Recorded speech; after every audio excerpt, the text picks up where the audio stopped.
They sat side by side on a quiet military flight, a Navy admiral proud and untouchable, and a janitor with tired eyes and a little girl asleep on his lap. When turbulence hit and she unknowingly fell asleep on his shoulder, she had no idea the man she leaned on once carried the call sign that shook the skies. What followed would change both their lives and the meaning of honor forever. Before we begin, if stories of quiet courage, kindness, and redemption touch your heart, we invite you to stay with our channel.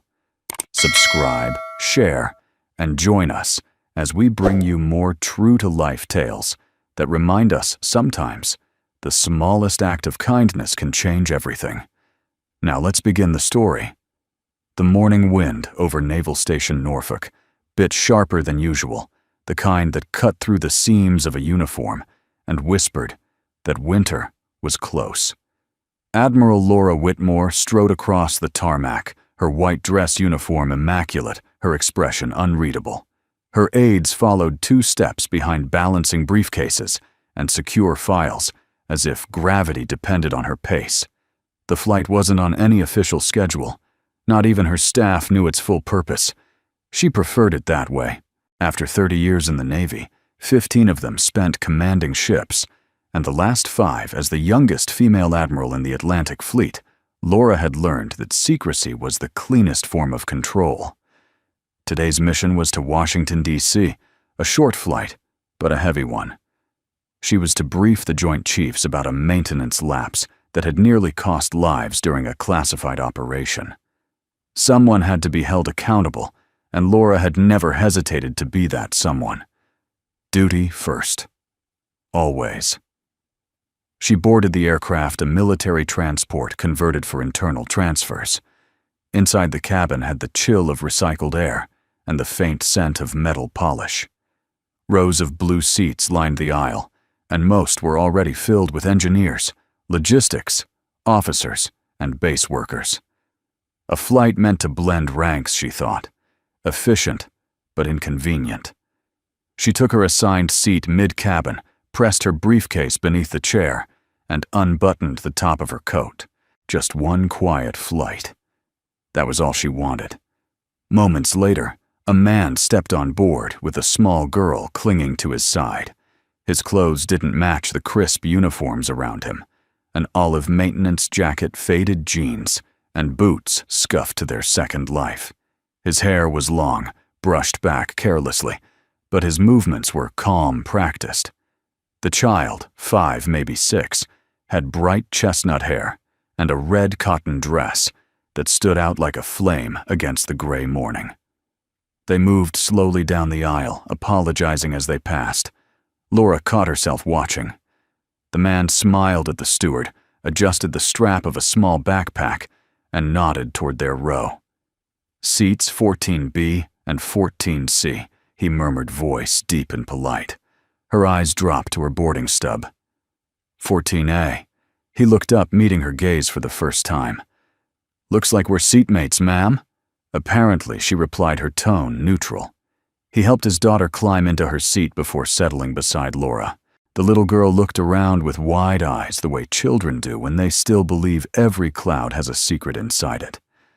Daddy, we're flying really high, right? Yeah, sweetheart, he said softly.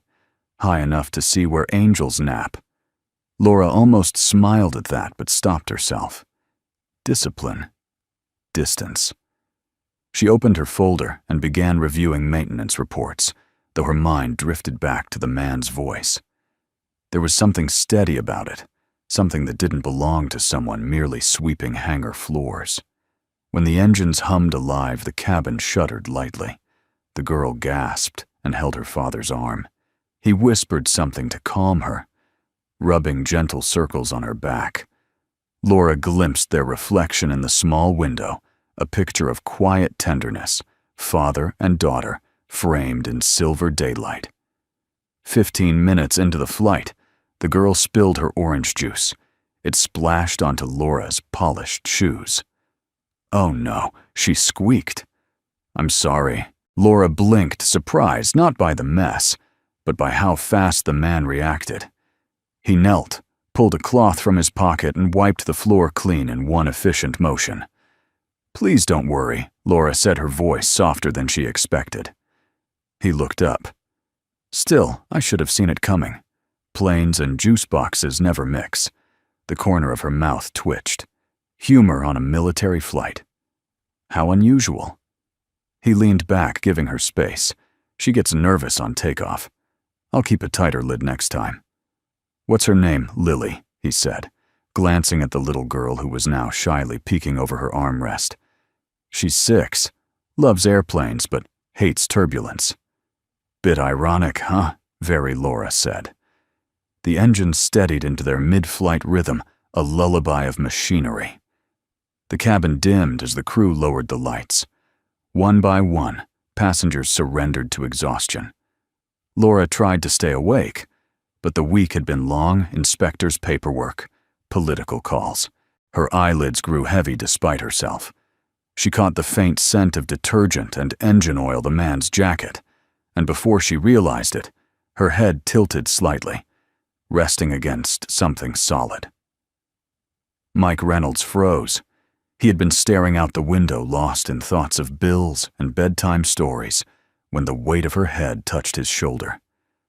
A Navy Admiral, he could tell by the stripes, leaning against him like a weary soul. His first instinct was to move, to straighten, and wake her gently. But something stopped him. Maybe it was the way her breathing slowed, or how the harshness left her face once she closed her eyes. So he sat, still, barely daring to breathe, while his daughter slept, curled against his other arm. For the first time in years, between the two people he loved and respected, most a child and a stranger, Mike felt peace. When Laura woke, the first thing she noticed was warmth. Her head rested on his shoulder, and her hand had slipped near his forearm. Embarrassment rushed up her spine. "Oh God," she stammered, sitting upright. "I'm so sorry." He smiled, slow and unbothered. "Don't worry about it. You looked like you needed the nap." "That's hardly professional," she muttered, adjusting her collar. "Even admirals are human sometimes," he said simply. She glanced at him, startled by the gentleness in his tone. It wasn't patronizing. It was understanding. "I didn't realize I fell asleep," she said. "Yeah," he replied, looking out the window. "Long week?" "Every week is long." He chuckled quietly. "Then you're doing something important." Silence lingered between them, not awkward, but delicate. She studied him more closely now, the faint lines near his eyes, the posture of a man who'd known command yet carried no pride. There was grace in his humility, something almost military in the precision of his movements. She wanted to ask what he did, but stopped herself. Rank had boundaries. Instead, she said, "Thank you for not waking me." He shrugged. "Sometimes the kindest thing you can do for someone is to let them rest." Laura turned toward the window, pretending to focus on the clouds, but the words stayed with her, echoing like a memory she hadn't lived yet. As the aircraft cut through the high sky, the Admiral and the Janitor sat shoulder to shoulder, unaware that this small moment of quiet kindness was the first tremor of something far greater, waiting beyond the clouds. The engines hummed steadily as the plane sliced through the mid-morning clouds, leaving behind a thin white trail that shimmered in the sunlight. Inside the cabin, the world had fallen into a rare calm. Voices softened to murmurs, lights dimmed, and the rhythmic vibration of flight worked its quiet hypnosis on every soul aboard. Admiral Laura Whitmore sat upright now, fully awake, though a hint of color still lingered on her cheeks. She had slept on a stranger's shoulder, no less, and the thought unsettled her in ways she couldn't quite name. She'd faced typhoons and tribunals without flinching, yet one accidental nap on a man's shoulder made her heartbeat stumble. She adjusted her uniform and glanced to her right. The man, Mike Reynolds, as she'd soon overhear, was reading a worn-out paperback, the kind soldiers used to tuck into their rucksacks. His daughter, Lily, sat on his lap, coloring in a small notebook with the seriousness of a cadet on parade. Her tongue peeked out slightly as she filled each shape, whispering names to her drawings. "Who's that?" Laura asked before she could stop herself. Lily turned the book around proud. "That's Daddy and me. We're flying in a big airplane." "You're in it too," she added, eyes sparkling. Laura blinked. "I'm in it, The little girl pointed to a figure in white uniform. "You were sleeping." Daddy said sometimes people get tired when they take care of everyone else. Mike looked up, half smiling, half mortified. "Lily," he murmured, "remember what I said about personal stories?" The girl frowned. "But it's a nice story." Laura laughed softly. "It is. And your dad's right sometimes. People do get tired when they're responsible for others." She hesitated, her gaze softening. "But that's a good kind of tired." Mike met her eyes briefly, a quiet acknowledgement passing between them. For a moment, neither rank nor uniform existed, only two parents navigating the long road between duty and love. A tremor rippled through the plane. Nothing dangerous, just a hiccup in the air currents. The fastened seatbelt light flickered on. Lily gasped and clutched her father's arm. "It's okay, sweetheart," he said calmly, his voice low and steady. "Just a little bump in the sky. Happens all the time." She buried her face in his shoulder. "I don't like bumps. I know." He brushed her hair back gently. "How about we count to 10 together? That always helps. 1, 2. Laura watched him as they counted softly, the deep timbre of his voice, smoothing the fear in the child's eyes. There was something almost sacred in the gentleness of it, the kind of tenderness she rarely saw anymore among men hardened by service. When the turbulence eased, Lily drifted back to sleep, her small hand curled around his finger. Mike settled back, careful not to move. His eyes, when they lifted to Laura's, held a flicker of apology. "Sorry about that. She's braver than she thinks, but flying still makes her nervous." "You handled it well," Laura said quietly. "You have. A steady presence." He shrugged a humble motion. "Comes with the job, I guess." "And what job is that?" He hesitated, studying the window. "Maintenance crew. I clean hangars, fix what's broken, sometimes wash the decks. The kind of work that keeps the place running without anyone noticing." There was no bitterness in his tone, just simple truth. Laura's instinct was to nod politely and move on the way admirals did when enlisted men spoke about small lives. But something in the way he said, without anyone noticing, struck a chord.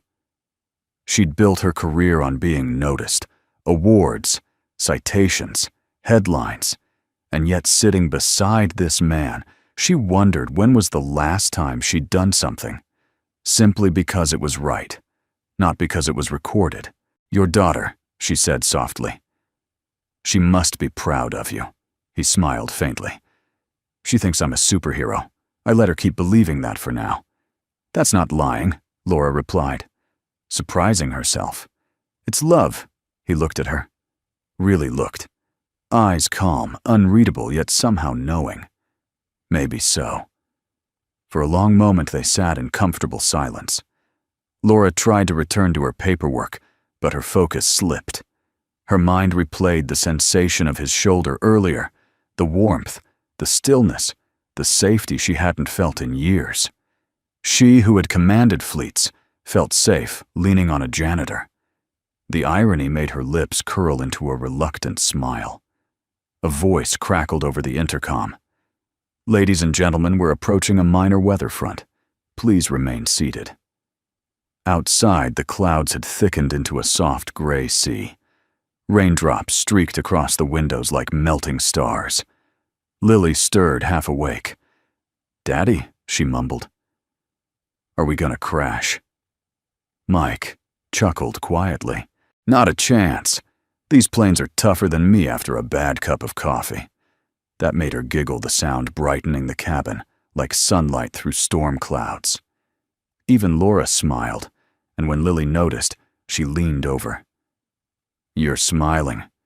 Daddy says smiles make storms smaller. Laura laughed, a sound that startled her as much as it pleased the girl. Your daddy's a wise man. Mike shook his head. I'm just making it up as I go. Most of us are, Laura said. He tilted his head.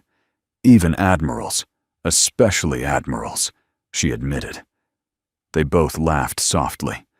The sound blended with the hum of the engines, a rare harmony in a world built on hierarchy and rules. The plane steadied again, breaking through the edge of the weather. Through the clearing clouds, sunlight poured in brilliant golden, the kind that makes everything feel temporarily forgiven. Mike adjusted the blanket over his daughter's lap. His movements were careful, deliberate, as though every gesture carried quiet reverence. Laura found herself studying the calluses on his hands, the faint scars across his knuckles. These were not the hands of a janitor alone. They were the hands of someone who had built, repaired, protected. When he caught her gaze, she looked away quickly, but he didn't seem embarrassed, only patient, as if he understood that she wasn't really looking at him, but at the reflection of something she'd lost.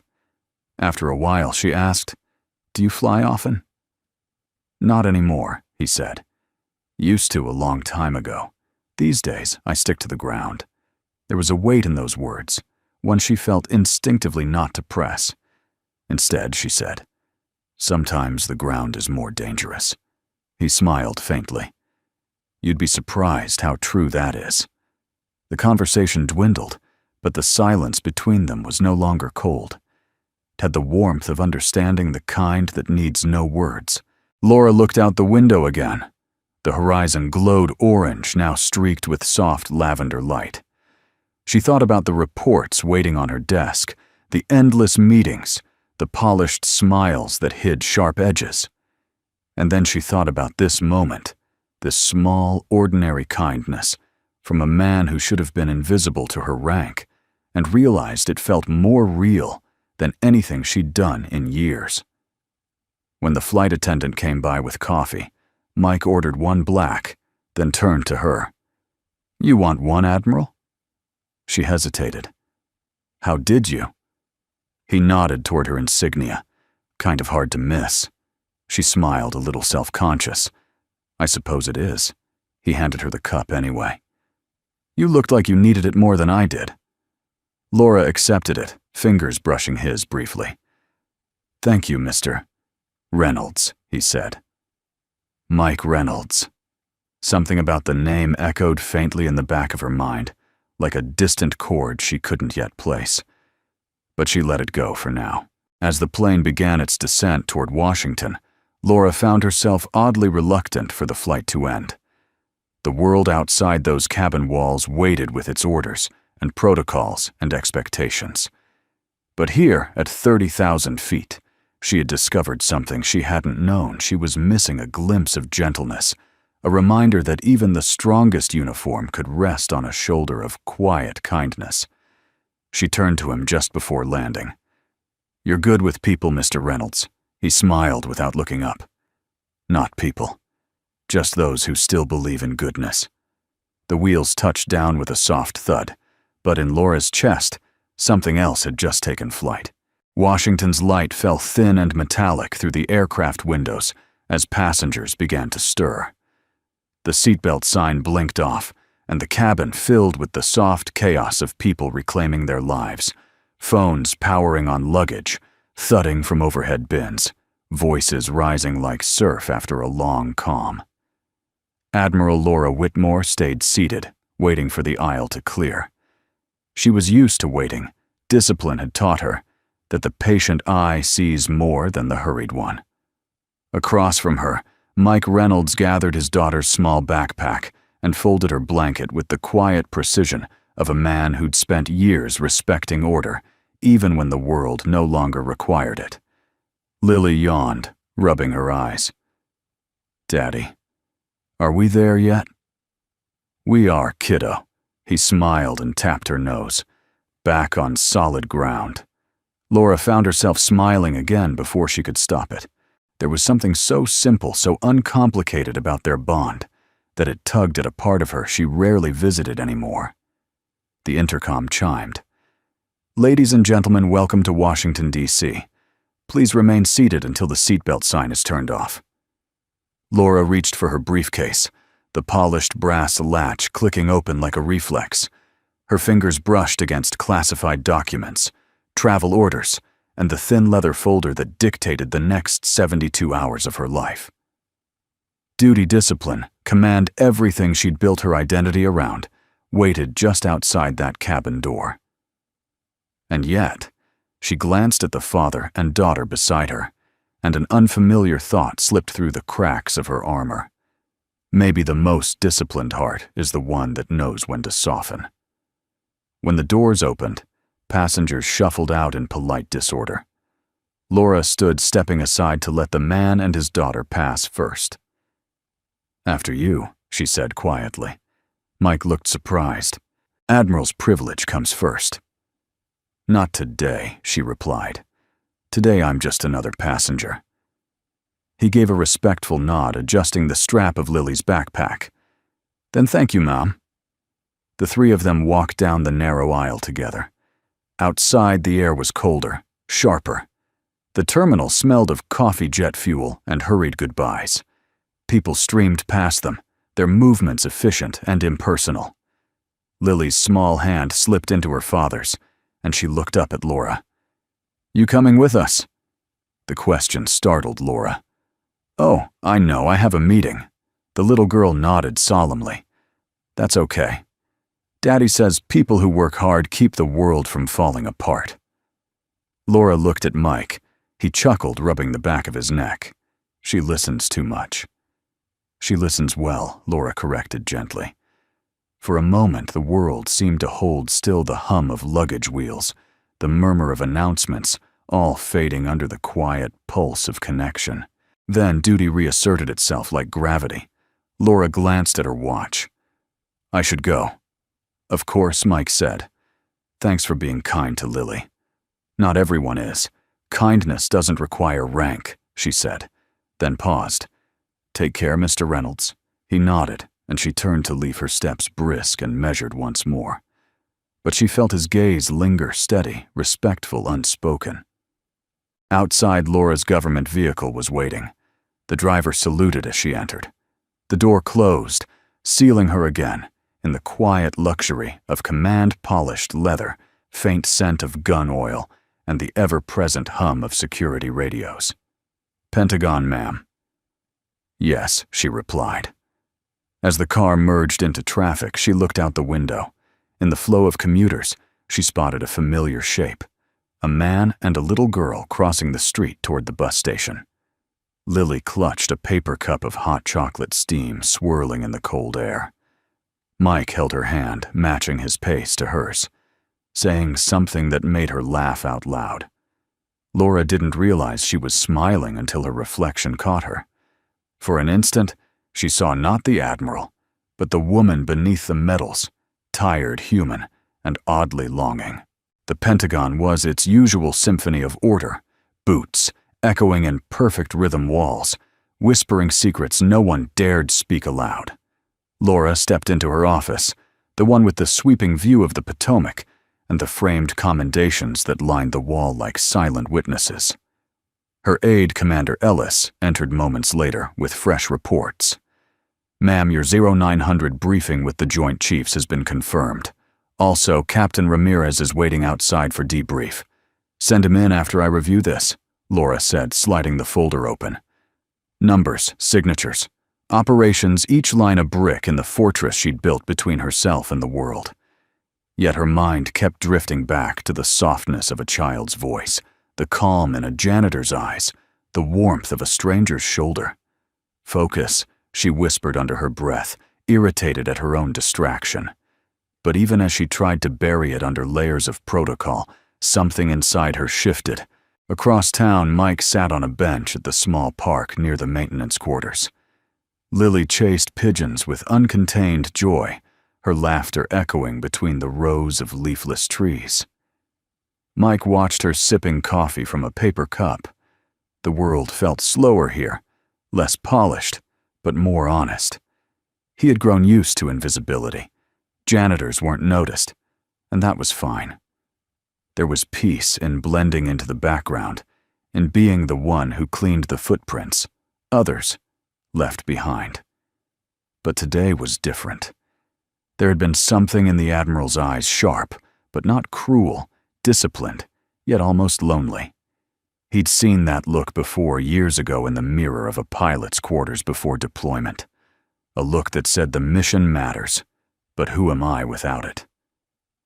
He reached into his jacket pocket, pulling out his old watch, a scratched silver piece with an inscription worn from years of sweat and dust. Captain M. Reynolds, 33rd Squadron. He turned it over in his hand, thumb brushing the letters. A relic from another life. Daddy Lily called running back with a feather in her hand. "Look what I found." He smiled. "That's a good one. Keep it safe.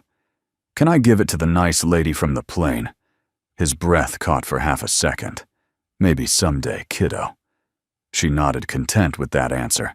That evening, as night fell over D.C., Laura stood by her window, watching the city lights flicker like distant fires on calm water. Her reflection merged with the view, a silhouette wrapped in metals and loneliness. She tried to read, to plan to work, but her mind refused to settle. Instead, it replayed the small, unguarded moments of that flight, the spilled juice, the gentle hands, the little girl's laughter, and her own uncharacteristic smile.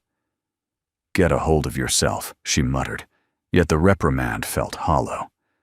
Duty had been her compass all her life. But for the first time in years, she wondered if somewhere along the way she had confused duty with distance. She turned off the light, leaving her office in darkness, except for the glow of the city beyond the glass. In that reflection, she didn't see a leader. She saw a woman who had slept on a stranger's shoulder, and for a fleeting moment, remembered what it felt like to trust someone without question. Two worlds apart, one forged by power, the other by humility, had crossed at 30,000 feet. And though she didn't know it yet, neither of them would ever return to the sky quite the same again. The next morning, Washington woke beneath a curtain of soft rain.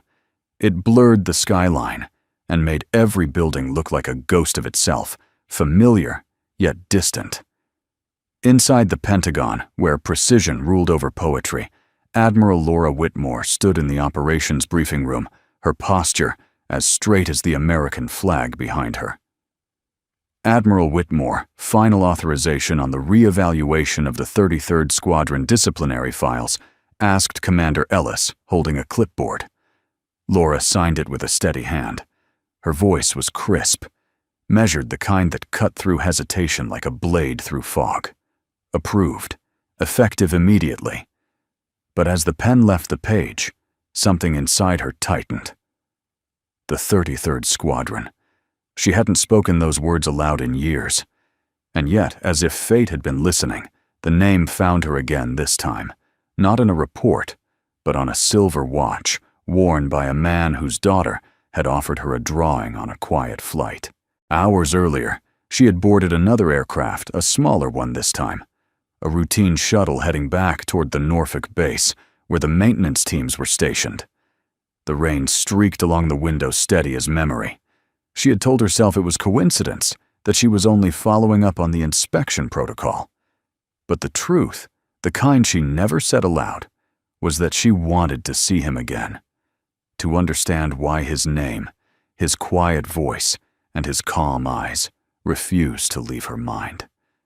Inside the cabin, Mike Reynolds sat a few rows ahead, his olive jacket slightly damp, his daughter reading from a picture book. Lily's laughter filled the narrow space light, and pure against the steady drone of the engines. When she spotted Laura boarding, her face lit up. "It's the lady from the airplane." Mike turned. Their eyes met for the first time since Washington. Laura smiled just enough to soften the air. "Good morning, Miss Lily." Lily grinned. "Daddy said we might see you again. He said good people always cross paths twice." Mike cleared his throat, embarrassed. "I might have said that." Laura sat across the aisle, her briefcase balanced neatly on her knees. "It's a wise thought, Mr. Reynolds." "Not mine, originally," he said, settling back in his seat. "Borrowed it from an old instructor." She tilted her head. "You were in the service." He hesitated. The engines filled the silence before he finally said, "A long time ago. Feels like another lifetime." Something flickered across his face, a mix of pride and pain, and Laura felt an ache in her chest she didn't quite understand. The flight was smooth until it wasn't. A sudden burst of turbulence jolted the cabin. The seatbelt sign flashed red, and the plane dropped a few hundred feet before leveling again. Lily squealed and clutched her father's arm. Laura reached out instinctively, steadying the cup on his tray before it could spill. Their hands brushed just a moment, warm, real human, and then the plane steadied. "Easy, sweetheart," Mike whispered to his daughter. "Just the wind, saying hello." Laura exhaled, realizing she'd been holding her breath. "You're remarkably calm for someone who hates flying." "I don't hate flying," he said quietly. "I just stopped doing it." Something in his tone, gentle, almost mournful, pulled at her. "Stopped." He looked out the window where the clouds rolled like waves. Some skies aren't meant to be revisited. Before she could ask, Lily tugged at his sleeve. "Daddy, can I draw the clouds?" "Of course, kiddo," he said. "But make them happy ones this time." Laura smiled faintly at the exchange, though her thoughts churned. Some skies aren't meant to be revisited. She leaned back, eyes drawn to the silver glint on his wrist, the same old watch she'd noticed before. It caught the overhead light flashing briefly. Her breath caught. The engraving. Captain M. Reynolds, 33rd Squadron. For a second, the hum of the plane disappeared. Time rewound sharp and unforgiving. 5 years ago. A classified mission over hostile territory. An unauthorized maneuver that saved a group of stranded engineers but violated direct orders. And her own signature black ink across the disciplinary order, ending the career of one of the most promising pilots in the fleet.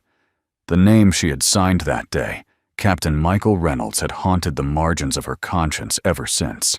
Now he was sitting less than 10 feet away, wiping his daughter's sticky fingers, oblivious to the fact that the woman who had once stripped him of his wings was watching him with guilt curdling beneath her composure.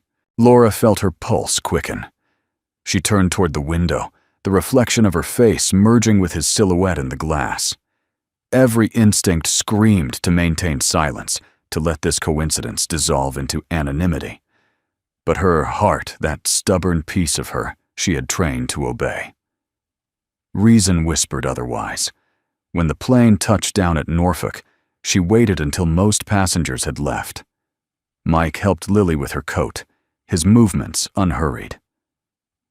"Mr. Reynolds," she began, her voice quieter than usual, "if you don't mind my asking. Were you ever stationed at Langley?" He froze just for a breath. "Once, yeah. A long time ago." Why'd you held his gaze. "You were a pilot." He hesitated. "Used to be. Not anymore." "Why not?" She pressed gently, though her throat tightened around the words. He looked at her, then really looked, and for the first time, she saw the trace of what he carried behind his calm exterior. "Because some mistakes cost you your wings, Admiral," he said softly. "Even when they save lives." Her heart dropped. The words were simple, but they hit with the precision of a missile. He knew. Lily tugged at his sleeve. "Daddy, come on. We'll be late." He nodded and gave Laura a small, polite smile, the kind one offers a stranger, not an enemy. "It was good to see you again, ma'am. Take care." And then he was gone, walking hand in hand with his daughter into the rain, his boots leaving dark prints on the wet pavement. Laura stood frozen by the aircraft door, watching them disappear into the mist. Her aide approached. "Admiral, your car is ready." She nodded absently, but her voice came from somewhere far away. "I'll be right there." When she finally turned to leave, the world around her felt slightly off balance, as if gravity itself had shifted. She who had prided herself on judgment, discipline, and flawless adherence to protocol had just discovered that the man she had condemned still carried himself with quiet dignity.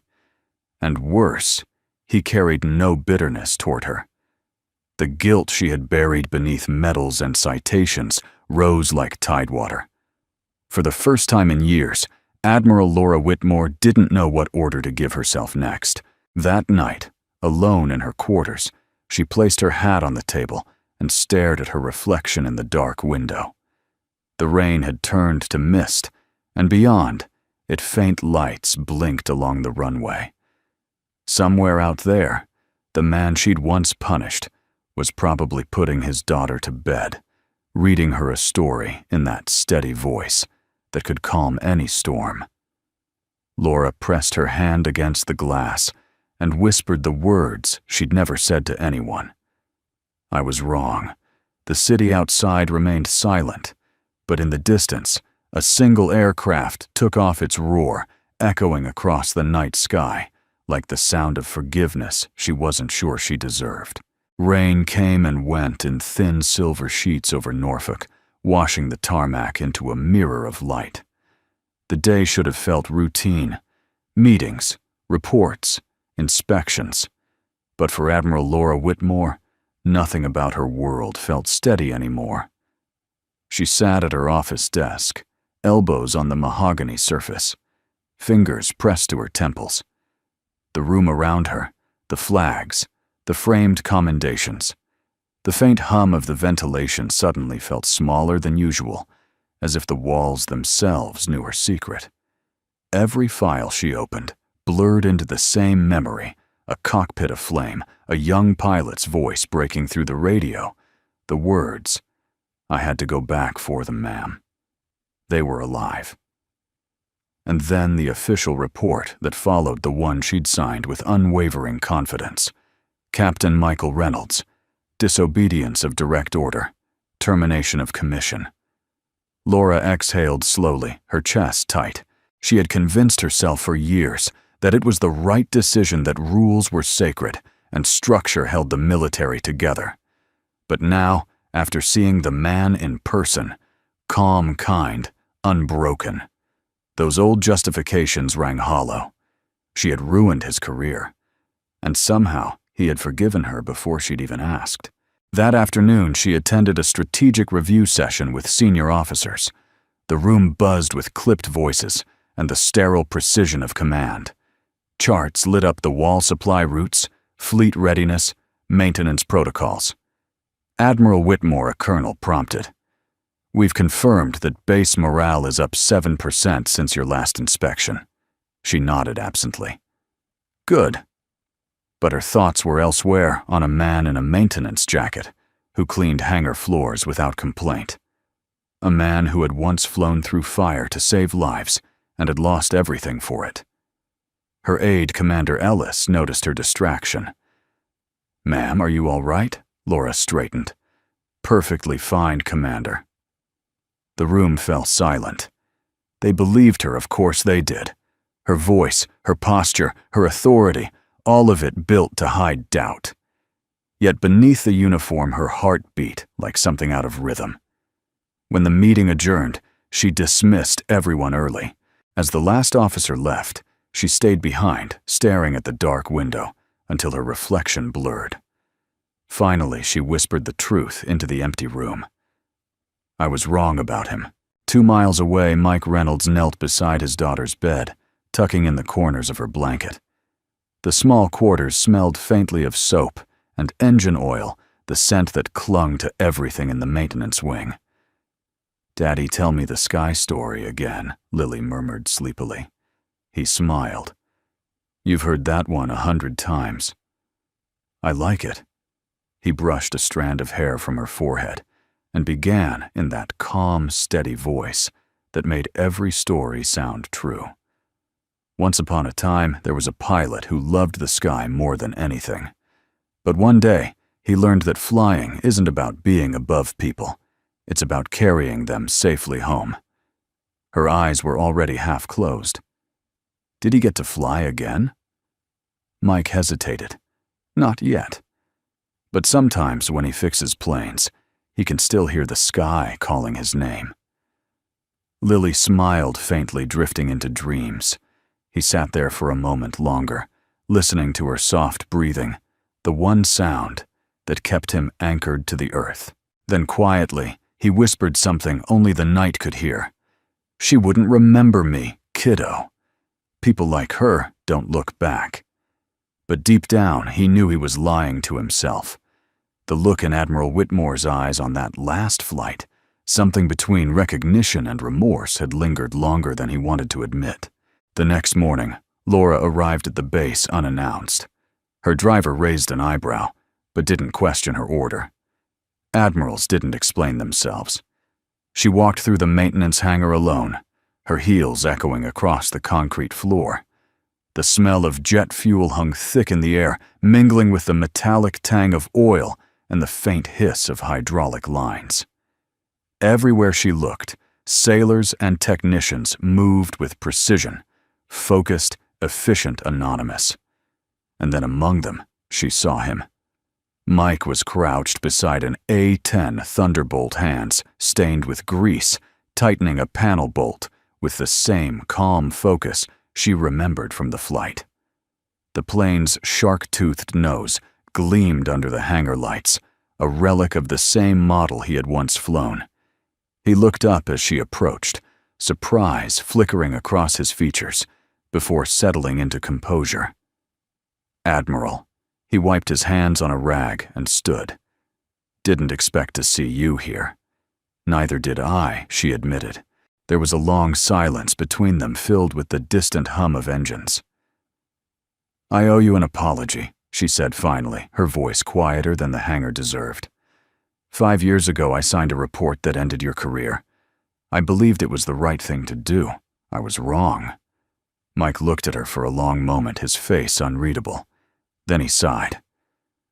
Ma'am, you don't owe me anything. Yes, I do. He shook his head. You made the call you thought was right. That's what command means. Someone has to bear the weight. And what about the weight I left you with? She asked softly. For the first time, he hesitated. I carried it. Then I learned to let it go. She wanted to say something more to explain the guilt that had hollowed her out, but before she could, Lily's voice echoed from the far end of the hangar. Daddy. The girl ran toward them, clutching a small lunchbox. Mike crouched to meet her, his entire expression transforming in an instant, from stoic to tender, from soldier to father. Hey, sweetheart. What are you doing here? I told Mrs. Daniels I wanted to eat with you, Lily said proudly. She said, admirals eat with presidents, but I said admirals can eat with janitors too. Laura froze. Mike tried not to laugh. She's learning diplomacy. Laura smiled despite herself. I'd say she's learning honesty. Lily turned to her. You can eat with us too if you want. Laura looked at the child, then at the man, then down at her perfectly pressed uniform. She hadn't shared a meal outside of protocol in years. I'd like that, she said. Finally. They sat on a crate near the maintenance line, sharing sandwiches and laughter that didn't need rank to exist. For a while, the world outside the hangar, its medals, its orders, its ghosts faded into silence. When lunch ended, Laura stood. Mr. Reynolds, she said formally, though her voice trembled slightly. If you ever wish to return to active status, I can initiate a review. There are ways, unofficial ones, to correct past errors. He looked at her steadily. Thank you, ma'am. But I think I've found my place. Cleaning hangars, raising Lily, he corrected gently. Keeping planes flying, even if I'm not the one in the cockpit. That's enough for me. She nodded, slowly understanding. You've done more for this uniform than you'll ever be credited for. Maybe, he said. But credit's never what made me fly. Laura turned to leave her heart heavier, yet strangely lighter. At the door, she glanced back. Mike was lifting Lily into his arms, spinning her once, as she laughed a sound that rose above the hum of engines, like music. For years, Laura had believed honor came from obedience, from never faltering, never bending.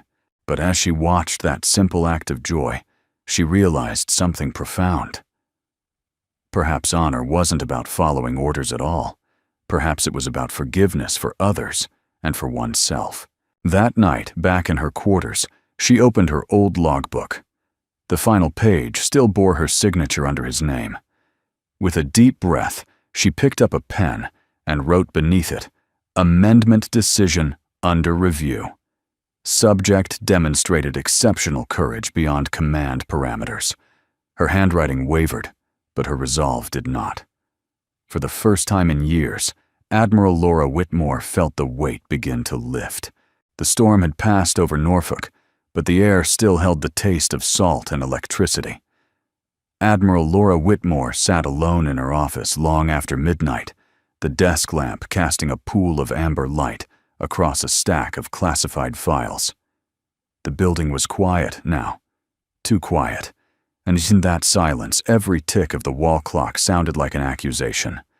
On the top of the pile lay a faded manila folder, stamped, Restricted 33rd Squadron Disciplinary File.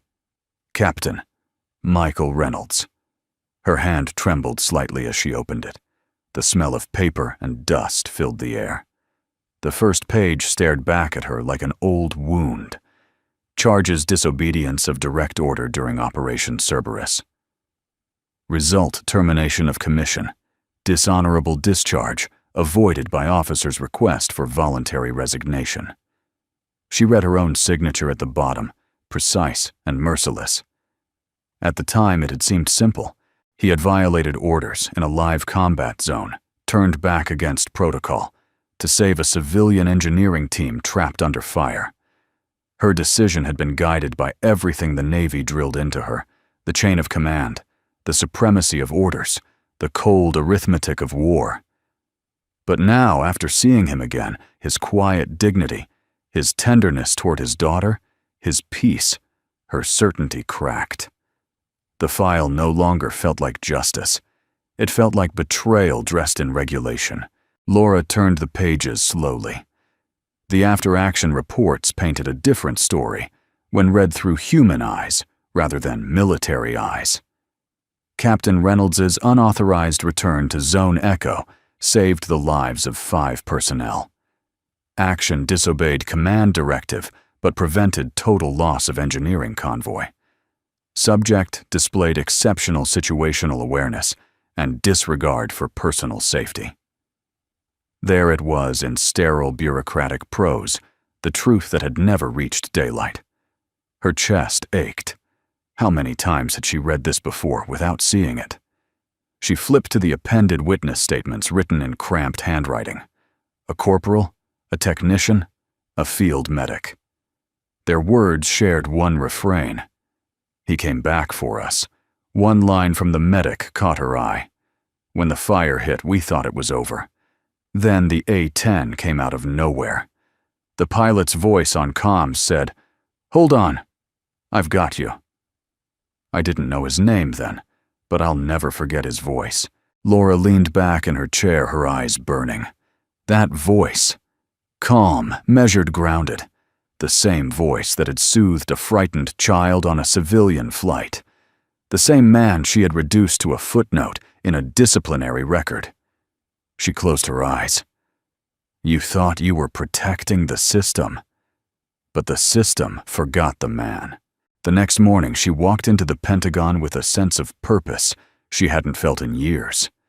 Her heels clicked sharply on the marble floors as officers turned to salute, unaware that behind her crisp uniform, something inside her had already shifted. "Commander Ellis," she said, stopping by her aide's desk, "I need authorization to access archived field data from Operation Cerberus, classified drone logs, comm records, everything." He blinked. "Ma'am, that mission's been closed for 5 years. Then it's time to reopen it." He hesitated, reading the conviction in her eyes. "Understood, Admiral." Hours later, the room was filled with screens, maps, audio files, tactical footage. The digital ghosts of the mission replayed in cold precision. Through the static, she heard it. Eagle Command. This is Captain Reynolds' 33rd Squadron. Civilian engineers still alive at coordinates Echo 7. Request immediate authorization to extract. Negative, Captain. Stand down. The area is compromised. Abort and return to base. A pause. With respect, sir, if I don't go now, they'll die. Then the sound of engines roaring gunfire and the crackle of comm interference. Finally, the line went dead. Laura closed her eyes. She could almost see it, the battered A-10 smoke trailing from its wings, diving through enemy fire to shield unarmed men and women. And the man in the cockpit calm to his final breath, choosing humanity over command. Later that evening, she sought out one of the survivors listed in the report, Chief Petty Officer Harold Vance, now retired, and running a small mechanic shop outside Norfolk. The bell above the door jingled when she entered. The place smelled of motor oil and coffee. Vance looked up from a carburetor, eyes widening. Admiral Whitmore. Ma'am, what brings you? I'm here about Operation Cerberus, she interrupted softly. And about Captain Reynolds. The man froze, wrench in hand. Haven't heard that name in a long time. Tell me what happened that day, she said. Vance sighed, wiping his hands on a rag. We were pinned down, ma'am. Enemy drones had us locked. Our comms went dark. We knew no one was coming back. He paused, voice thickening. Then he did. Came in low, damn near scraping the ground. Took out the whole defense line. Bought us just enough time to reach the evac point. Plane was on fire, but he stayed with it till we were safe. Only then did he eject. Laura swallowed hard. You wrote a statement? Yeah. Never got a reply. Word was command buried it. I was command, she said quietly. And I buried it. Vance studied her for a long moment. You were just doing your job, ma'am. No, she said. I was protecting my career. He was protecting lives. The mechanic nodded slowly. If you're reopening the case, you'll need all of us. We'd testify again. Hell, we'd fly to D.C. if we had to. Laura extended her hand. You won't have to. I'll bring the case to them. That night, back in her quarters, she drafted a new report. Every word felt like penance. Subject review of prior disciplinary action. Captain Michael Reynolds' recommendation. Immediate reconsideration of charges. Evidence indicates actions aligned with Navy core values, courage, commitment, and honor. Admiral's note. In war, obedience sustains order, but humanity sustains the soul of service. Captain Reynolds chose both. History should reflect that. When she finished, she signed her name again, but this time the ink felt lighter. Outside her window, dawn crept over the horizon. The sky over Norfolk glowed pale gold, and for the first time in years, Laura felt the faintest sense of peace. Across the base, in a small apartment above the maintenance hangar, Mike Reynolds was waking his daughter for school. He didn't know that miles away an admiral he once thought untouchable had spent the night rewriting the story of his life. Laura watched the first rays of sunlight spill across her desk, illuminating the old folder, now resting beside the new one. Two histories side by side, one written in rules, the other in redemption. She smiled faintly and whispered to herself, "Let's set this right." The early dawn rolled across the Chesapeake like a breath of forgiveness, painting the hangars in muted gold. Inside the main administrative building, Admiral Laura Whitmore sat in a war room that had hosted generations of commanders, men who had made decisions that carved their names into the iron of history. But this morning, she wasn't here to defend old orders. She was here to correct one. Stacks of declassified documents were spread across the table. Mission logs, satellite telemetry, witness statements, transcripts. all of them converged into one undeniable truth. Captain Michael Reynolds had done the right thing. He had saved lives, not disobeyed duty. Laura had spent her life believing in hierarchy, precision, law. Yet somewhere between the lines of command, she had forgotten the thing that had drawn her to service in the first place, the belief that courage, not compliance, defined a soldier's heart. Now at last, she intended to make it right. By mid-morning, she was on the move, her aide, Commander Ellis, trying to keep up with her long strides down the corridor. "Admiral," he said, clutching a file, "you've already sent the formal request for review. Are you sure you want to escalate this to the Board of Honors?" Laura didn't break stride. "I'm not escalating it. I'm finishing it. Ma'am, the board won't appreciate having a case reopened without precedent."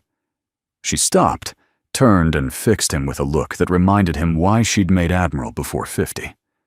"Precedent exists to serve justice, Commander, not to suffocate it." Ellis straightened his tie. "Understood, ma'am." She softened her tone. "Get me the list of survivors from Operation Cerberus. Every one of them."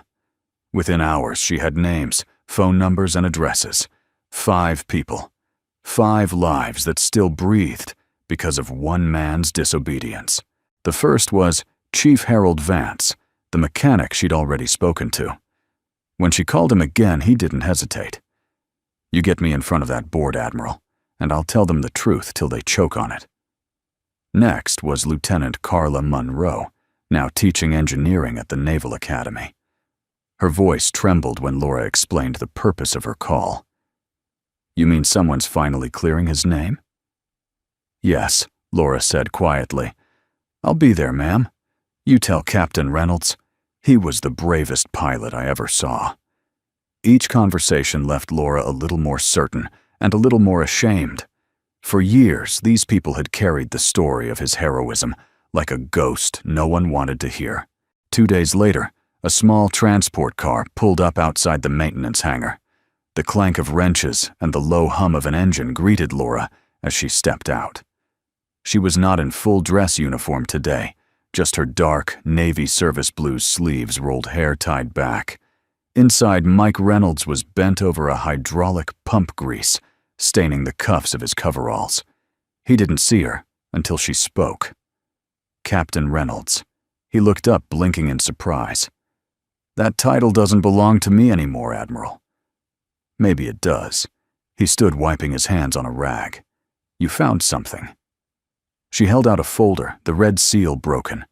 Enough to open a formal review. His expression didn't change, but his shoulders tightened.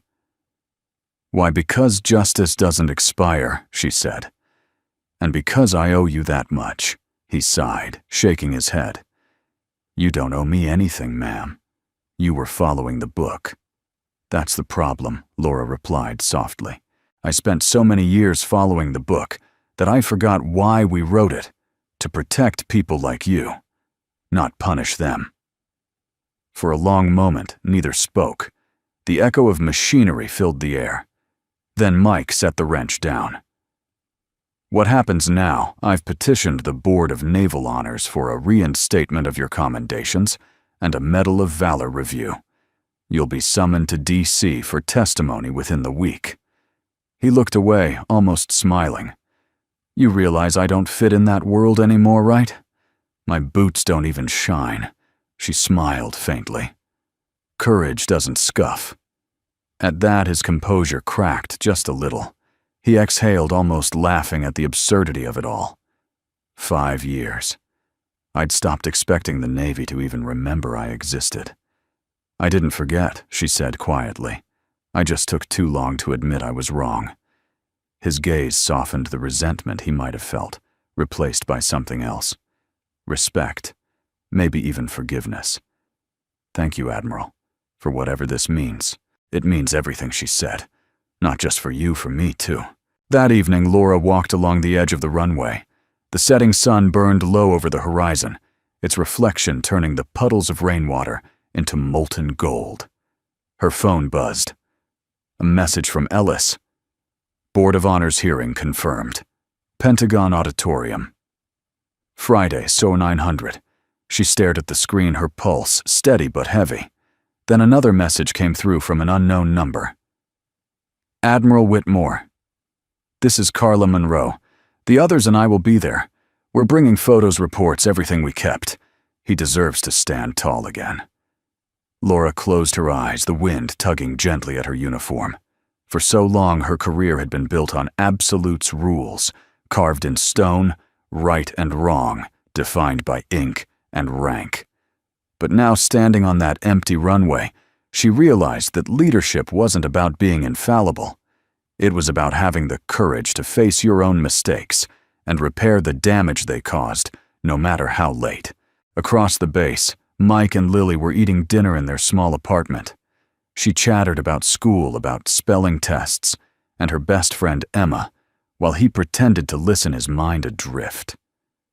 "Daddy, are you sad?" she asked suddenly. He blinked, caught off guard. "No, sweetheart. Why would you think that?" "Your eyes look like when it rains." He smiled faintly. "Maybe it's because something's changing." "Is it bad?" He shook his head. "No. I think it's something good." Lily smiled, satisfied with that answer. "Good things happen to good people. That's what Mommy used to say." His heart clenched. She was right. As he cleared the dishes, he looked toward the window. The lights of the base shimmered in the distance. For years, he'd learned to live with anonymity, to carry the quiet honor of someone forgotten. But now the idea that someone, the someone who'd once condemned him, was fighting to clear his name, stirred something in him he hadn't felt in years. Hope. Late that night, Laura sat at her desk once more, finalizing the paperwork. She paused before signing the last page, thinking of Mike's face when she handed him the folder. How he hadn't demanded anything, hadn't lashed out, hadn't once said, "You ruined my life." He'd simply said, "Thank you." That humility shamed her, but it also healed something deep within. She picked up her pen and signed with deliberate care, for courage beyond orders, for humanity beyond duty, for the honor of Captain Michael Reynolds. As she set the pen down, a thin smile crossed her face. Redemption wasn't loud. It didn't arrive with fanfare or speeches. It began quietly with an act of courage, and sometimes an act of apology. And in that quiet, Laura Whitmore finally understood that making amends could be as brave as commanding a fleet. Friday morning dawned clear over Washington, the kind of day the sky seemed to have scrubbed itself clean for. The marble steps of the Pentagon gleamed under the rising sun, and the air carried that hushed expectancy that precedes history. Inside, a small but formal ceremony was being prepared, not one for cameras or parades, but for truth. Rows of uniforms filled the modest auditorium. No media, no brass bands, just the people who had lived the story and those who had come to correct it. At the center of the stage stood a single glass podium. Behind it, the Navy's flags hung motionless. On a small velvet cushion beside them rested a box, dark blue, sealed and simple. Inside lay a medal that had waited far too long to find its rightful owner. Admiral Laura Whitmore stood near the back of the room, watching the final arrangements. Her chest rose and fell with quiet restraint, but inside she felt a storm of emotion she could barely name. Shame, gratitude, redemption, and a kind of reverence. This wasn't just about righting a wrong. It was about restoring something sacred honor. A few minutes before the ceremony, Mike Reynolds arrived. He wore a clean shirt beneath his maintenance jacket and freshly polished boots. They weren't Navy issue anymore, but they gleamed nonetheless.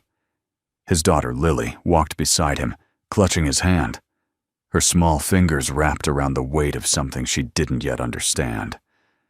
As they stepped through the hallway, sailors and officers alike turned to look.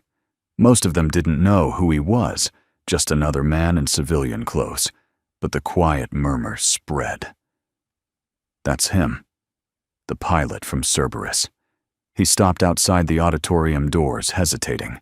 The polished floors reflected his face back at him, older now, lines deeper hair streaked with gray. For a moment he thought of walking away. He had made peace with his past. He didn't need a ceremony to validate it. But then Lily looked up at him. "Daddy, are they giving you a medal?"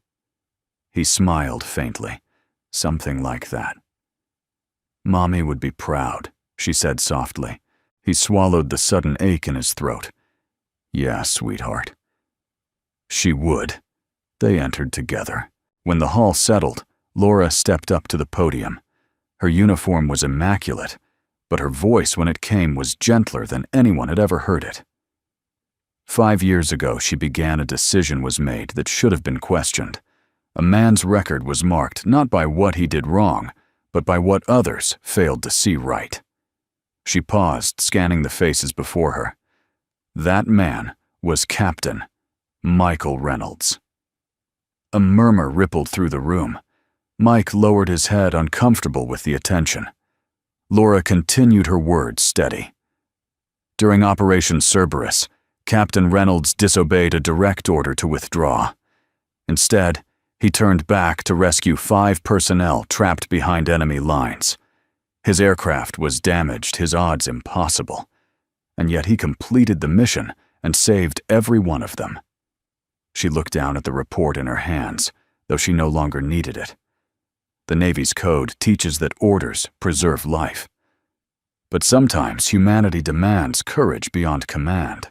Captain Reynolds showed both, and we failed to honor that. Her voice softened. Today that changes.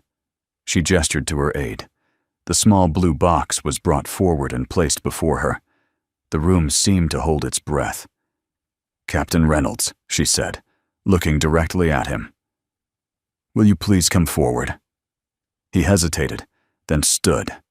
His boots echoed softly as he approached the stage. Lily clung to his hand, but he gently squeezed her fingers and nodded for her to stay.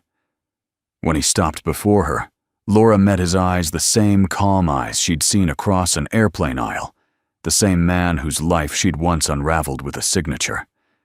She opened the box. Inside gleamed the Navy and Marine Corps Medal awarded for heroism, not involving actual conflict with the enemy, reserved for acts of extraordinary courage. Her voice trembled just slightly as she said, "For actions above and beyond the call of duty. For courage in the face of impossible odds, and for reminding us that honor belongs to those who choose humanity before hierarchy." Then carefully she pinned the medal to his chest. Their hands brushed just as they had when she had spilled coffee on that flight, and in that brief contact, both of them felt the same unspoken truth. Forgiveness doesn't need to be declared to be real. Applause filled the hall, not the thunderous kind reserved for parades, but something deeper, sincere, steady, reverent. Mike stood tall, but humble eyes glistening, jaw tight. He turned to the crowd, then back to Laura. "Thank you, Admiral." "I don't know what to say." "You already said it 5 years ago," she replied softly. "When you chose to go back." After the ceremony, the crowd dispersed slowly, each person reluctant to break the spell that had fallen over the room. Laura stepped aside, giving space to the people who now surrounded Mike, old comrades, from Cerberus officers who had served with him, even the engineers he'd saved. Some were older, some grayer, but all of them carried tears they didn't bother to hide. "Still cleaning up after the Navy, huh?" one of the engineers joked. Mike chuckled. "Someone's got to keep the floors shiny." Then he felt a small tug at his sleeve. Lily stood there, holding something behind her back. "What's that, sweetheart?" he asked. She brought it out, a simple paper drawing of 3 people standing under a sky full of stars. One wore a white hat. One, a green jacket, one had pigtails. At the top, in shaky letters, she'd written, "Daddy's medal makes the sky happy." Mike smiled, his throat tightening. "It sure does, kiddo." Laura watched from a distance, her chest full of something she couldn't quite name. Pride, perhaps. relief. Or maybe it was the quiet joy of seeing redemption become visible, something living and breathing and smiling in a child's hands. Later, when most of the attendees had gone, Mike approached her. "You didn't have to do all this," he said. "Yes, I did," she answered. He studied her for a moment. "You gave me back more than a medal, Admiral. You gave me back my name." She shook her head gently. "You never lost it, Reynolds. We just took too long to say it right." For a moment they stood in silence, the weight between them not heavy anymore, but balanced, like two halves of the same truth, finally meeting in the middle. As he turned to leave, she said, "Captain," he paused. "Your daughter," she said with a faint smile. "She's remarkable." He nodded, eyes warm.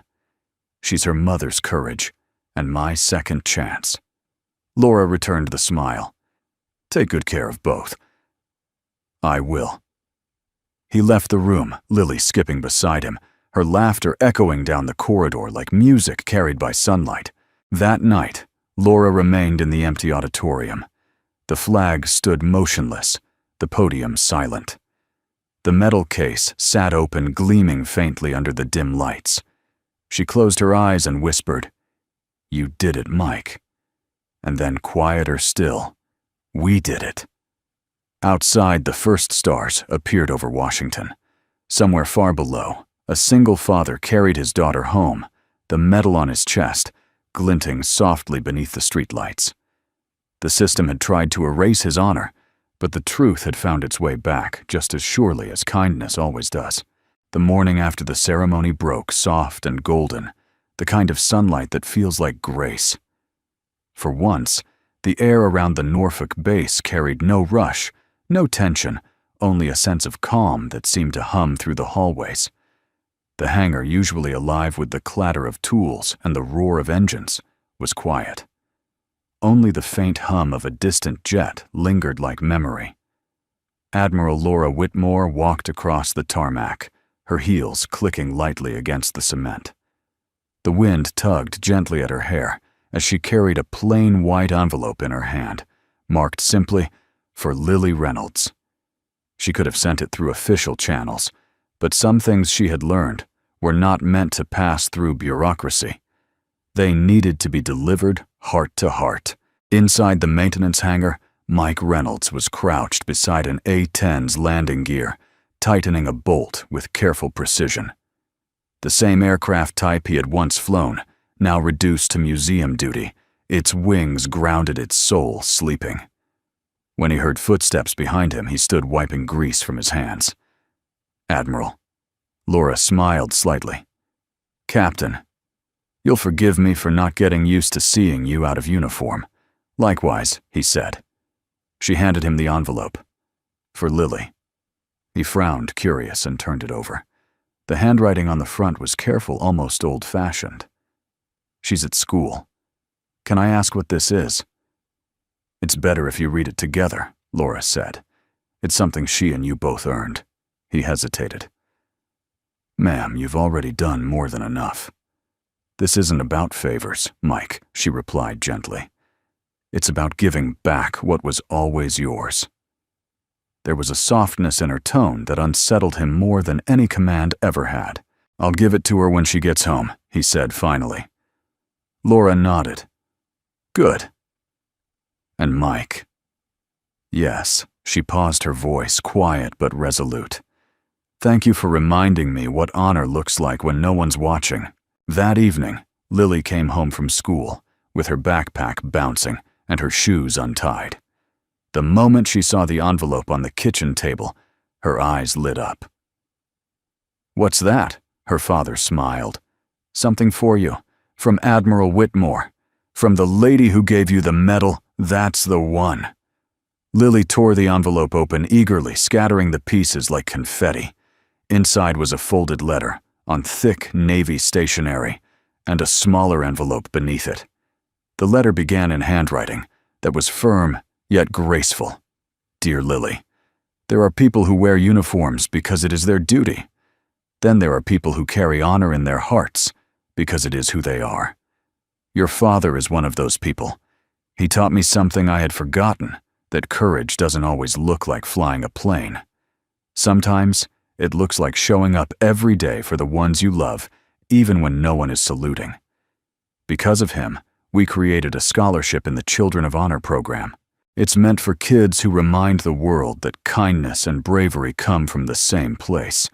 You're the first name on that list. Keep shining, Lily. The sky is waiting for you. With admiration, Admiral Laura Whitmore. Lily's eyes widened as she finished reading.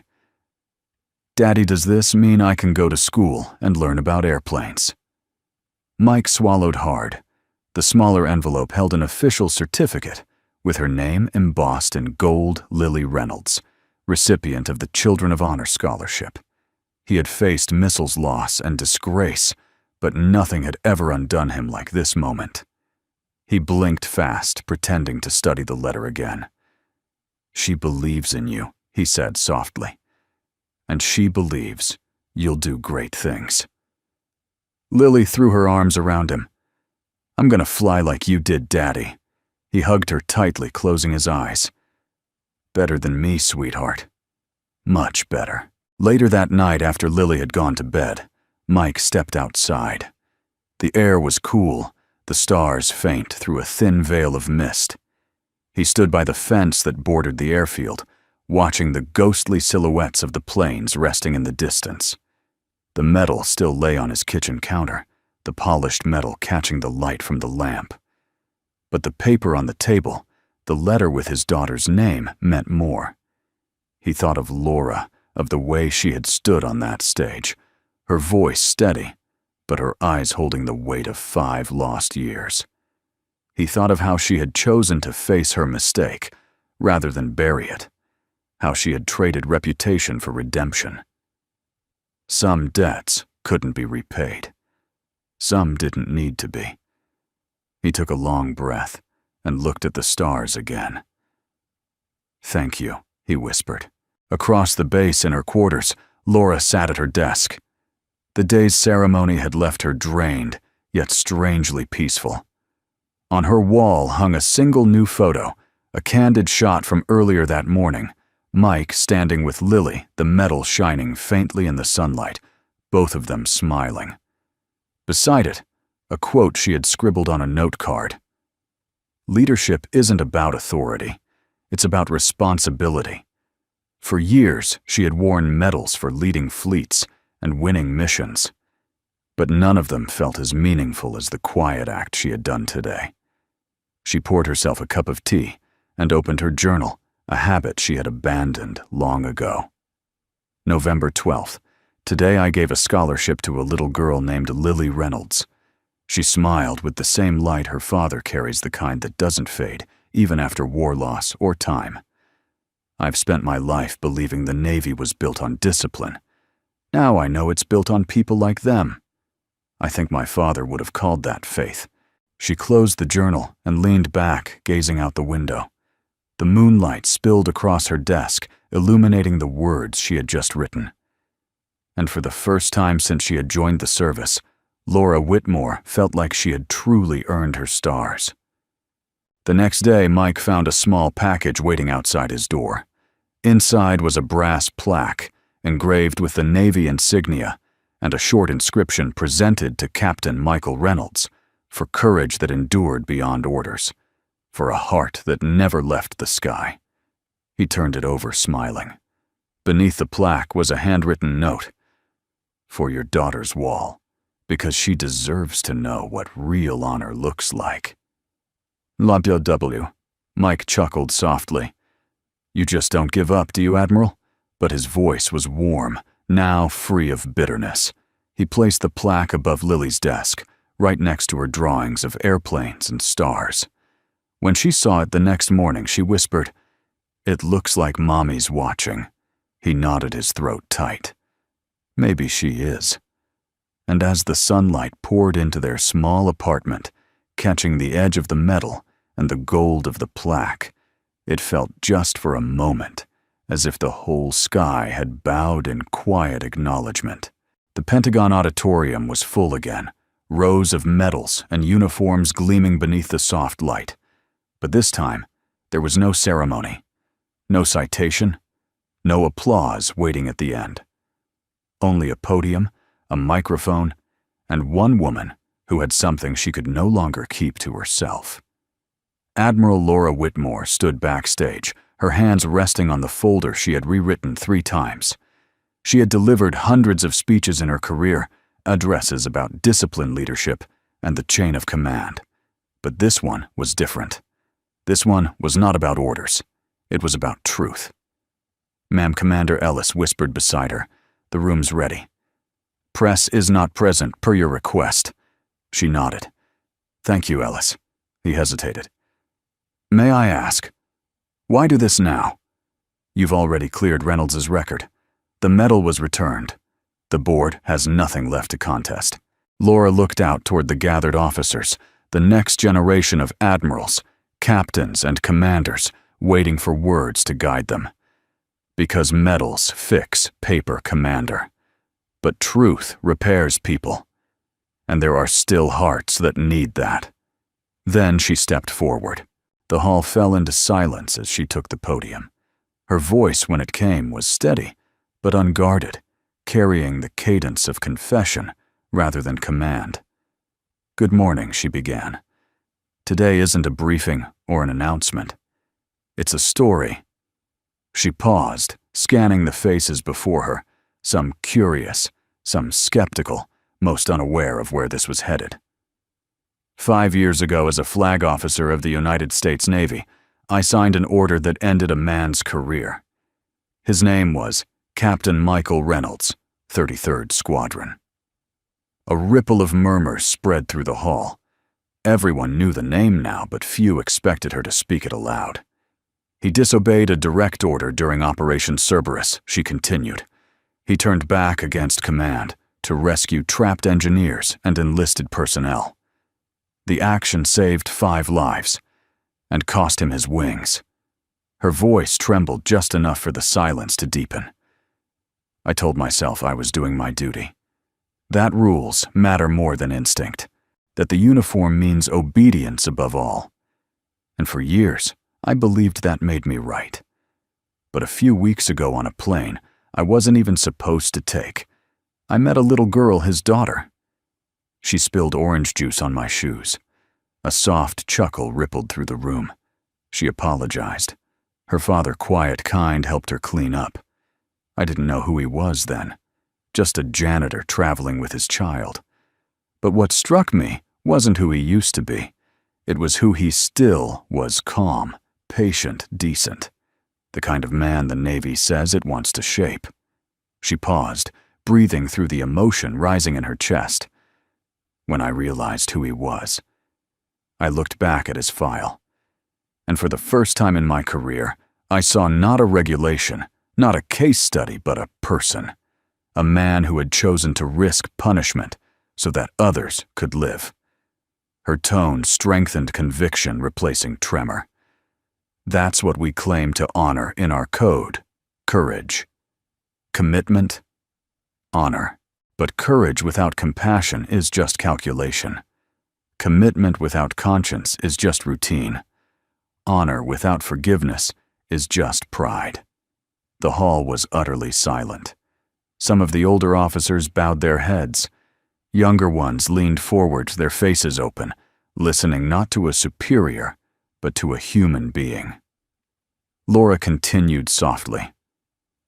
"Captain Reynolds reminded me that leadership isn't about control. It's about service.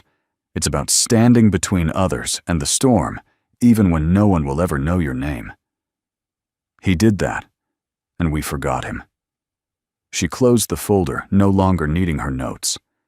"I am not proud of the mistake I made, but I am proud of the man who bore it with grace. I once punished him for following his heart. Today I thank him for teaching me how to find mine again." She stepped back from the podium. For a long heartbeat, the room remained still. Then quietly, then steadily, the audience rose to its feet. It wasn't applause that filled the air first, but silence, the kind reserved for fallen heroes or sacred truths. Then came the clapping, slow, deliberate building, like rain, until it became a storm of sound. Laura didn't bow. She simply nodded, eyes glistening heart-light, for the first time in years. Afterward, she lingered near the back doors, letting the younger officers approach her one by one. A lieutenant with nervous hands said, "Ma'am, I'll remember this more than any tactics course," a commander added quietly. "You just redefined what it means to lead." Laura smiled, shaking her head. "No, I just remembered what it means to be human." Then she turned, and there, standing in the doorway, as if he belonged to another world, was Mike Reynolds. He wore the same modest jacket, the same calm eyes, but now the medal she had returned to him glinted faintly in the light. "I wasn't sure you'd come," she said. "I almost didn't," he admitted. "Didn't think I belonged in a room full of stars." "You belong here more than anyone," she said softly. He smiled just enough for warmth to reach his eyes. "You did good up there, Admiral." "Thank you," she replied, "though I'm starting to think I'll never quite earn the rank you do." He raised an eyebrow. "What rank is that, Father?" she said simply. He chuckled. "That's one command you can't retire from."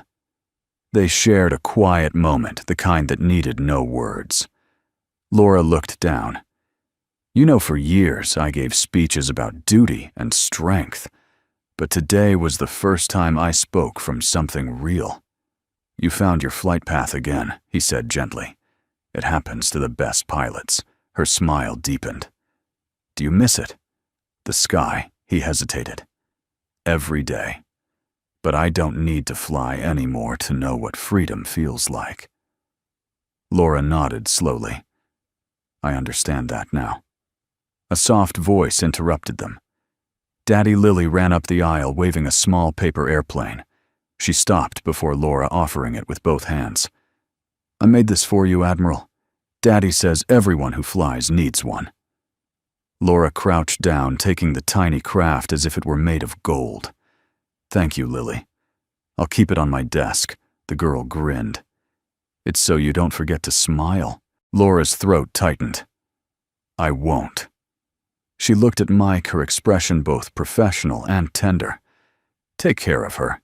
She's the best legacy the Navy ever produced." He nodded. "She's teaching me how to land again." And as they left together, the child between them, Laura stood watching an admiral without armor, a leader reborn through humility. That night in her private quarters, she placed the paper airplane beside the silver pen on her desk. Outside, the moonlight traced the edges of the Capitol dome and spilled over the Potomac like a promise. She whispered to the empty room, "Maybe honor was never about medals. Maybe it was always about the courage to change." For the first time in a long time, Admiral Laura Whitmore slept peacefully. Her conscience unburdened her heart, finally at ease. The sun was low over Norfolk, pouring its final light across the airfield like honey on steel. The wind came off the bay, carrying that mix of salt fuel and memory, the scent that never quite leaves anyone who has ever worn the uniform. Michael Reynolds stood beside his daughter Lily, near the perimeter fence of the Naval Museum grounds. In front of them, resting proudly on its landing gear, was an A-10 Thunderbolt, newly restored, repainted, reborn. Across the nose beneath the famous shark mouth glimmered a fresh nameplate in brushed, silver Reynolds wings. The dedication had been quiet, unannounced. No reporters, no generals. Just a handful of base staff, a few engineers he'd once saved, and a woman who had once carried the entire weight of her guilt in silence. That woman, Admiral Laura Whitmore, walked toward him now out of uniform for the first time since he'd met her.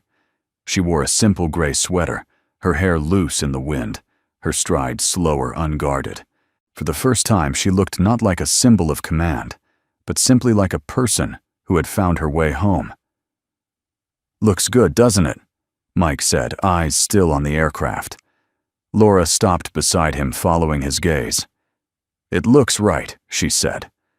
"For too long, it was just a story buried in the system. Now it's where it belongs." Lily tugged on her father's hand.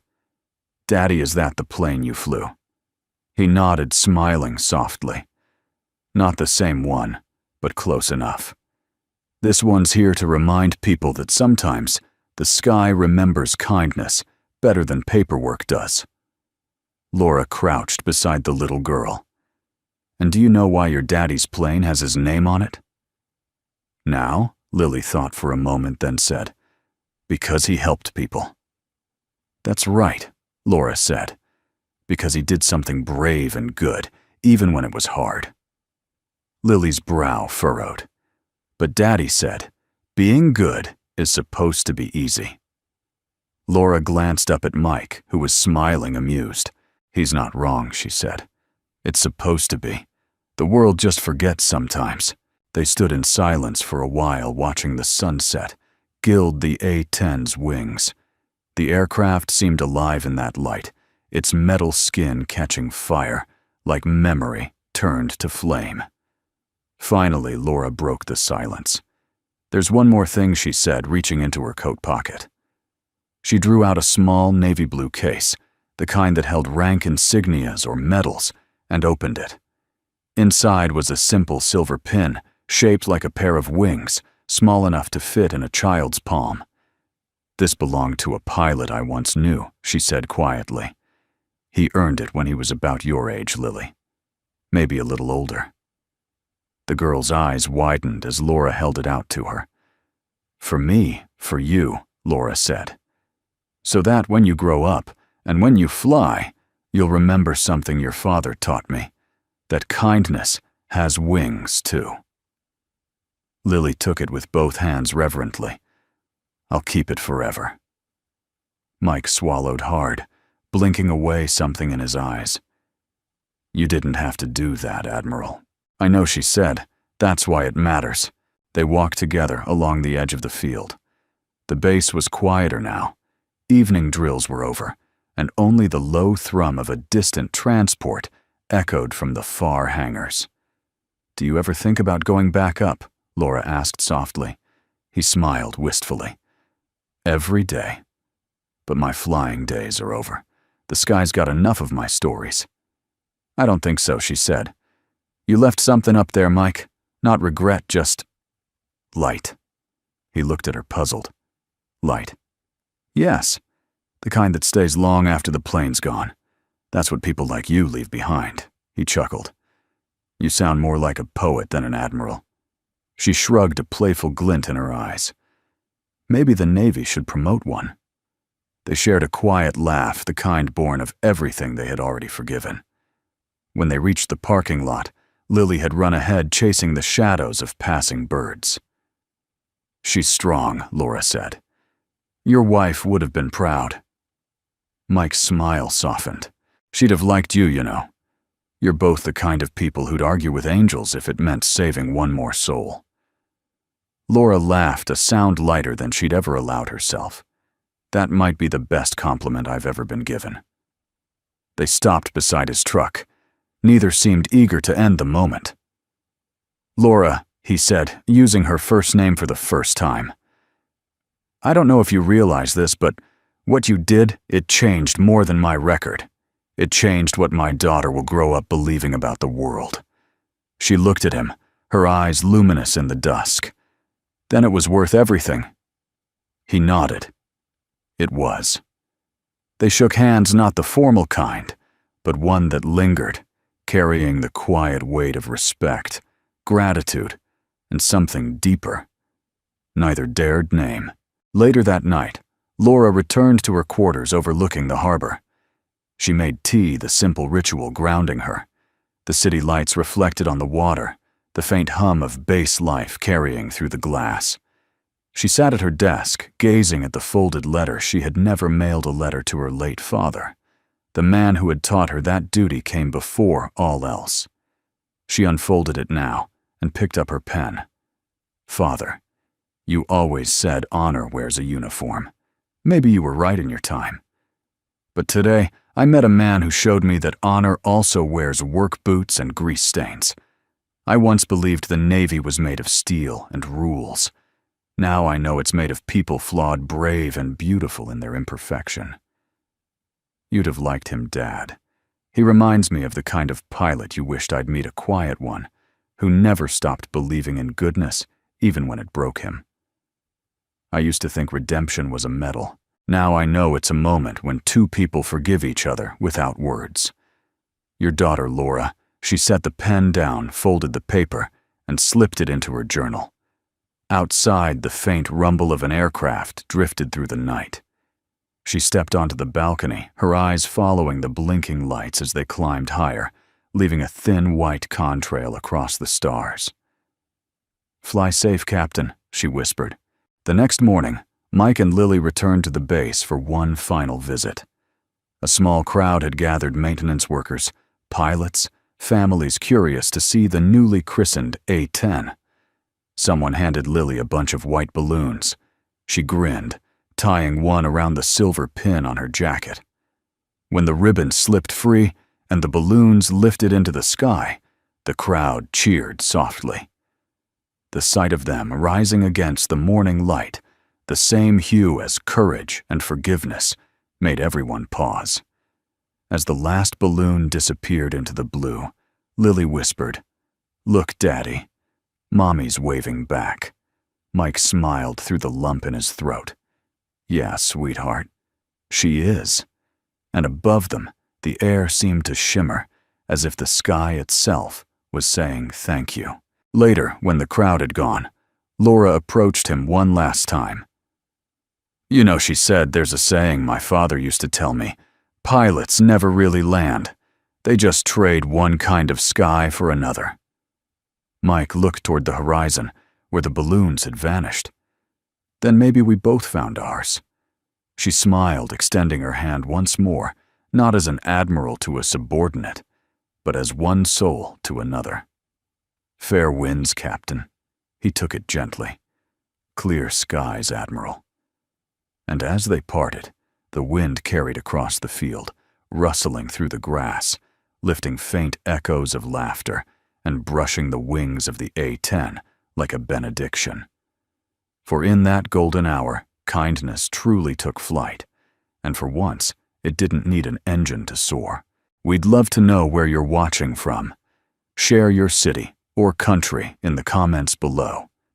It's always heartwarming to see how far these stories of kindness can travel. If this story touched your heart, don't forget to subscribe to our channel for more gentle, uplifting tales of courage, love, and second chances. Your support helps us keep bringing these moments of light to life. Thank you for spending your time with us today. Until the next story, stay kind, stay hopeful, and may peace find its way to your heart.